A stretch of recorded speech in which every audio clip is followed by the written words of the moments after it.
కాంతార అయితే వేరే లెవెల్ అన్న. Mega princess Klin Kaara super duper hit మన కాంతార అన్నట్టు పిచ్చెక్కిచ్చేసాడు రిషబ్ శెట్టి అయితే. ఆయన ఎన్టీఆర్ స్నేహం కాదు, ఎన్టీఆర్ యాక్టింగ్ కూడా పుంజుకున్నాడు అన్న దానికి ఏ మాత్రం 1% కూడా తక్కువ లేదు. చాలా బాగా చూపెట్టారు. రుక్మిణి మేడం గారు ఏంటి మీరు విలనిజం చూపెట్టారేంటి ఇంత అందంగా ఉండి మీరు లాస్ట్లో ఆ మేడాన్ని చూస్తూ ఉంటే ఫస్ట్ మొత్తం వేరే విధంగా ఉంటుంది, లాస్ట్కి వెళ్తారే విలనిజం చూపెడుతుంది. కన్నడ ఇండస్ట్రీలో మీరు ఒకటే నేర్చుకోవాలి, మీ మూవీని సూపర్ డూపర్ హిట్ చేసిన తెలుగు వాళ్ళం. మీరేంటి ఇండియాలో ఉండి పాకిస్తాన్ అభిమానులు చేసిండి చేస్తారు, మా సినిమాలో పోస్టర్లు తింపుతారా, మీ మూవీస్ నెత్తిని పెట్టుకుని పూజించాలా ఏంటి మీరు? ఇప్పుడు చూడండి చెప్తున్నాను, కేజీఎఫ్ తర్వాత కన్నడ ఇండస్ట్రీలకి ఒక మైలురాయి లాంటి ఫిల్మ్ ఈ కాంతార.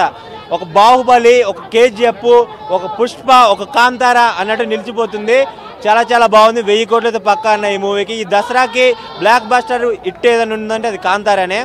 రిషబ్ శెట్టి గారి యాక్టింగ్ అయితే చాలా బాగుంది. ఆయన అడవిలో చేసే షాట్స్ కానీ అసలు ఆయన ఎలా మాయమైపోతాడు, ఎలా చూపెట్టే విధానం, ఆయన స్క్రీన్ ప్లే, ఓంబలి వారి ఇంత గ్రాఫిక్స్కి ఆ బడ్జెట్ పెట్టే విధానం అసలు ఎక్కడ కూడా వెనకాలేదు. చూస్తూ ఉంటే బడ్జెట్ విషయంలో చాలా బాగా తీశారు. మొత్తానికి అయితే చాలా చాలా బాగుంది మూవీ. తప్పకుండా అందరూ చూడండి. కాకపోతే కన్నడ ఇండస్ట్రీకి ఇంకోసారి మాస్ వార్నింగ్ ఇస్తున్నాను, మీరు మారంటారు ఎగనైనా మీ మూవీని ఇంత బ్లాక్ బస్టర్. తెలుగు వాళ్ళు లేకపోతే మీ మూవీకి బడ్జెటే లేదు. రేటింగ్ 5కి 4.8 ఇవ్వచ్చు.